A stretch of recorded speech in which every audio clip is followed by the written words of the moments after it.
चलिए आज एक ऐसे मुश्किल लेकिन बहुत जरूरी टॉपिक पर बात करते हैं। आस्था, अंधविश्वास और हमारा दिमाग, और ये कैसे कभी-कभी जानलेवा भी हो सकता है।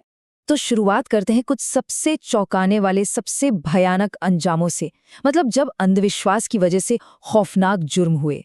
एक कहानी से शुरू करते हैं जो दिल दहला देती है। मेरठ के सौरव राजपूत की। वो लंदन से अपनी पत्नी का जन्मदिन मनाने आए थे और कुछ ही घंटों बाद उनकी मौत हो चुकी थी। उनकी बॉडी को एक प्लास्टिक के ड्रम में गीले सीमेंट से बंद कर दिया गया। और इसके पीछे की वजह, आरोप है कि काले जादू और तांत्रिक रिचुअल्स के चक्कर में उनकी पत्नी और उसके प्रेमी ने ये सब किया। और दुख की बात यह है कि ये कोई एकाध घटना नहीं है। ये एक बहुत ही डिस्टर्बिंग पैटर्न है जो पूरे देश में दिखता है। आपको याद होगा दिल्ली का बुराड़ी केस, जहां एक ही परिवार के 11 लोगों ने एक साथ जान दे दी थी। या फिर झारखंड की बात करें, जहां 2000 से 2016 के बीच 2500 से ज्यादा लोगों को डायन बताकर मार डाला गया। और केरला में तो दौलत के लालच में 2 औरतों की बलि तक चढ़ा दी गई। अब ये सब सुनकर ऐसा लग सकता है कि ये सारी बातें तो दूर दराज के गांवों की हैं या शायद कम पढ़े लिखे लोगों की हैं, है ना? पर क्या सच में ऐसा है? क्या अंधविश्वास सिर्फ गांव या अशिक्षित लोगों तक ही सीमित है? इसका जवाब आपको चौंका देगा। टीम लीज ने एक सर्वे किया और उसके नतीजे देखिए। बड़े बड़े शहरों के टॉप कंपनियों में काम करने वाले 61% कर्मचारी किसी न किसी अंधविश्वास को मानते हैं। मतलब लकी चार्म्स रखना, वास्तु फॉलो करना, ये सब। और अगर आपको लग रहा है कि ये तो कुछ भी नहीं, तो जरा ये आंकड़ा देखिए। देश के जो टॉप इंस्टीट्यूट्स हैं, वहाँ के 25% साइंटिस्ट्स ये मानते हैं कि चमत्कारी शक्तियों वाले बाबा या गॉडमैन सच में होते हैं। 25% वैज्ञानिक। इसका सबसे बड़ा और जीता जागता उदाहरण तो शायद ISRO में ही देखने को मिलता है। हमारे देश के सबसे तेज दिमाग, हमारे वैज्ञानिक, चंद्रयान 3 जैसे किसी भी बड़े लॉन्च से पहले मंदिरों में पूजा करते हुए दिखते हैं। तो ये एक बड़ा दिलचस्प सवाल खड़ा करता है कि विज्ञान और आस्था कैसे एक साथ चलते हैं। तो सवाल ये उठता है कि ऐसा क्यों है? पढ़े लिखे लोग, यहाँ तक कि वैज्ञानिक भी इन चीज़ों पर इतना यकीन क्यों करते हैं? इसका जवाब ना हमारे अपने दिमाग के अंदर ही छिपा है। देखिए, अंधविश्वास का सबसे बड़ा ड्राइवर है हाई अनसर्टेनिटी सिचुएशंस। मतलब ऐसी कोई भी सिचुएशन जहां दांव पर बहुत कुछ लगा हो और नतीजा क्या होगा ये किसी को पता ना हो। ऐसे में हमारा दिमाग छटपटाने लगता है, उसे कंट्रोल की एक फीलिंग चाहिए होती है। इसे समझने का सबसे अच्छा तरीका है टॉप एथलीट्स को देखना। उनकी पूरी जिंदगी ही तो हाई अनसर्टेनिटी है। जैसे राफेल नडाल, वो अपनी पानी की बोतलें हमेशा एक खास तरीके से ही रखते हैं। या सेरेना विलियम्स, जो एक पूरे टूर्नामेंट में एक ही जोड़ी मौजे पहनती थी। हमारे विराट कोहली भी जरूरी मैचों में सफेद जूते ही पहनते हैं।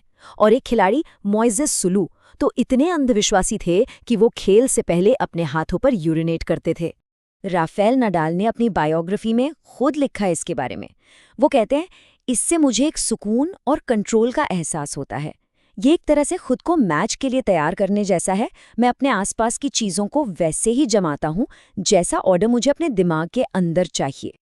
देखिए, हमारे दिमाग में ना एक तरह का पुराना सर्वाइवल सॉफ्टवेयर इंस्टॉल्ड है, हजारों साल पुराना। इसे ऐसे समझिए, आप जंगल में हैं और एक झाड़ी में सरसराहट होती है। अब वो हवा भी हो सकती है या कोई शेर भी। आपका दिमाग तुरंत सोचेगा, भाई शेर मानकर भाग लो, सेफ रहो। हवा निकली तो कोई बात नहीं।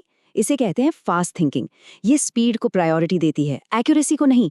ये पैटर्न ढूंढता है ताकि हम जिंदा रह सके। तो अब आते हैं सबसे जरूरी सवाल पर। एक लकी चार्म रखने में और किसी की जान लेने में जमीन आसमान का फर्क है। तो कहाँ है वो लाइन? कहाँ पर एक विश्वास एक खतरनाक अंधविश्वास बन जाता है? चलिए उस लाइन के एक तरफ देखते हैं। इसे हम कह सकते हैं साइकोलॉजिकल टूल या एक मानसिक सहारा।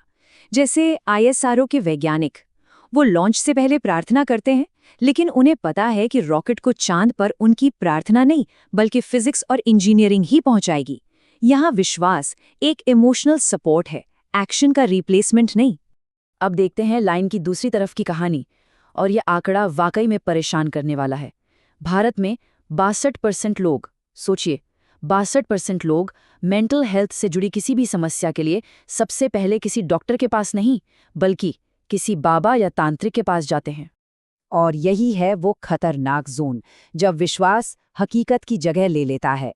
जब कोई परिवार कैंसर का इलाज करवाने के बजाय किसी तांत्रिक के बताए चमत्कारी इलाज पर भरोसा करने लगता है, यहाँ नतीजा अक्सर बहुत दुखद होता है। इसका एक बहुत ही जबरदस्त उदाहरण हमारी अपनी संस्कृति में है। रामायण में जब लक्ष्मण जी घायल हुए तो भगवान राम ने कोई चमत्कार नहीं किया। उन्होंने ये नहीं कहा कि मैं ठीक कर दूंगा। उन्होंने कहा, जाओ वैद्य को बुला कर लाओ। और वैद्य ने भी आकर कोई मंत्र नहीं फूंका। उन्होंने कहा, सूर्योदय से पहले संजीवनी बूटी लेकर आओ। मतलब संकट के समय भी प्रैक्टिकल एक्सपर्ट सॉल्यूशन को ही प्रायोरिटी दी गई। तो सवाल ये है कि आज की इस अनिश्चित दुनिया में हम ताकत और सुरक्षा कहाँ से पाएं, बिना अंधविश्वास के जाल में फंसे। मैं अगर अपनी बात बताऊं तो बचपन में जब भी मुझे घबराहट होती थी, मैं हनुमान चालीसा पढ़ने लगता था, और सच कहूं तो उससे एक हिम्मत, एक सुकून सा मिलता था। लेकिन जैसे जैसे मैं बड़ा हुआ, मैंने एंजाइटी के पीछे की न्यूरो साइंस को समझा कि दिमाग में क्या होता है, कौन से केमिकल्स रिलीज होते हैं, और अब वो समझ, वो ज्ञान मुझे ज्यादा गहरी और सच्ची सुरक्षा देता है। सिर्फ आस्था नहीं, बल्कि समझ। तो आखिर में बस यही एक सवाल है जिस पर हम सबको सोचना चाहिए। जब जिंदगी में अनिश्चितता आती है, जब डर लगता है, तो आपका सहारा क्या बनता है?